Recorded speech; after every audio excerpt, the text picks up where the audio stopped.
Cette femme au destin tragique, Zori, menait une vie dans la misère. Mais elle nourrissait un souhait aussi précieux que de l'or, celui de vivre assez longtemps pour voir sa fille aller à l'école. À ce moment-là, Zori ne se doutait pas que sa vie allait sombrer dans l'abîme à cause d'un grave problème de santé. La maison de Zori se trouvait dans un village isolé au milieu d'une étendue sauvage à perte de vue. Il n'y avait ni électricité, ni eau courante. C'est un monde à l'écart de la vie moderne. Son mari travaille comme mineur dans une ville située à plusieurs centaines de kilomètres de là. Cela fait des années qu'il travaille loin de chez lui, mais il n'a jamais envoyé d'argent à la maison. Zori élève seule sa fille de 6 ans, qui s'appelle Mélie. Malgré les difficultés de la vie, Zori ne se sent pas pauvre. Elle a le soleil radieux des hauts plateaux sud-africains, le rire cristallin de sa fille, et le courage de tenir bon dans la pauvreté. Chaque jour, avant même que le jour ne se lève, Zori part travailler avec sa fille dans les terres arides. À midi, sous un soleil de plomb, elle doit encore aller chercher de l'eau au village situé à 5 km. Mais depuis près d'un an, Zori tousse à un point insupportable, et elle maigrit de plus en plus. Elle décide d'aller consulter à la clinique de la ville. En chemin, deux femmes à l'air très sympathiques demandent à Zori comment se rendre à leur village. Il s'agissait en fait de deux nouvelles enseignantes de l'école du village. Après quelques mots d'échange, chacune reprit son long chemin. 6 heures plus tard, la mère et sa fille arrivèrent enfin en ville, mais devant la seule clinique pour femmes à des centaines de kilomètres à la ronde. Une longue file d'attente s'était déjà formée. De plus, cette clinique n'ouvrait que le lundi, à midi, alors que la température au sol atteignait 55 degrés Celsius. Les femmes attendaient péniblement, seconde après seconde. Zori priait en son fort intérieur, en espérant pouvoir voir le médecin comme prévu ce jour-là. Peu après, la responsable sortit de la clinique.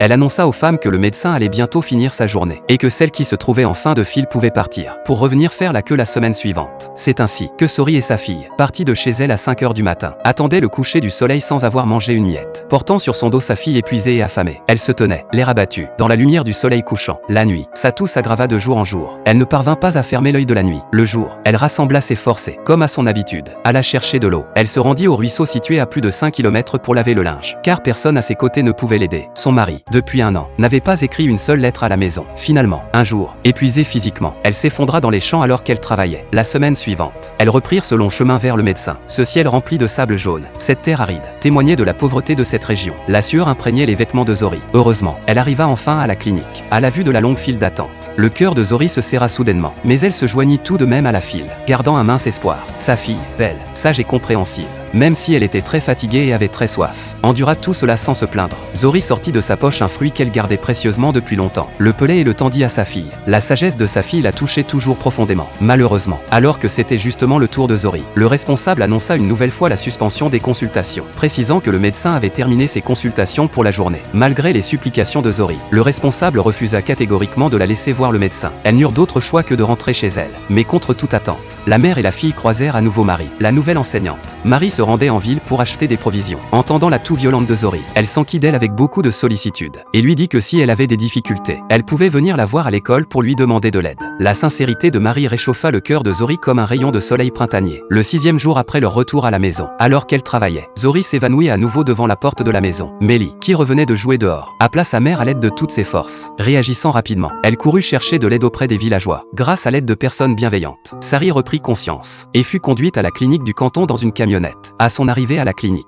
heureusement, il n'y avait pas beaucoup de monde dans la file d'attente ce matin-là. Cette fois-ci, Sari put enfin voir le médecin. Après l'avoir examiné, la médecin fronça les sourcils. Elle conseilla à Sari de faire une prise de sang, mais la clinique du canton n'était pas équipée pour effectuer ce type d'analyse. Sari dut donc retourner au village. Sur ces terres, aucun homme n'était visible parmi les travailleurs. Les femmes doivent non seulement assumer la responsabilité d'élever leurs enfants, mais aussi cultiver la terre pour subvenir à leurs besoins, réparer les ponts et les routes. Quant aux hommes, sous prétexte d'aller travailler ailleurs, ils mènent la grande vie et dépensent tout l'argent durement gagné, en beuverie et en divertissement. À peine arrivée à l'entrée du village, la petite Mélie annonça à sa mère une grande nouvelle. La maîtresse Marie était venue leur rendre visite. À la rentrée du second semestre, Mélie aurait l'âge d'aller à l'école. Zori était ravie. Elle serra sa fille dans ses bras. Elle ne voulait pas que sa fille connaisse le même sort qu'elle. Grâce à l'école, Mélie pourrait quitter ses montagnes, c'était le souhait de toute sa vie. À peine rentrée chez elle, sans prendre le moindre repos, elle partit dans la montagne ramasser du bois pour le feu. Une quinzaine de jours plus tard, Zori reçut enfin les résultats de ses analyses. La médecin lui annonça que ses résultats étaient positifs. Zori eut un vertige. Cette nouvelle fut un véritable coup de tonnerre. Mais elle savait pertinemment qu'à part son mari, elle n'avait eu aucun contact avec un autre homme. Elle ne comprenait pas comment elle avait pu contracter cette maladie, jusqu'à ce que la médecin lui dise « Vous pouvez aussi interroger votre mari ». Zori ne fondit pas en larmes. Elle ne laissa même pas transparaître la moindre émotion. Ce silence rendait sa tristesse encore plus poignante. Zori n'en parla à personne.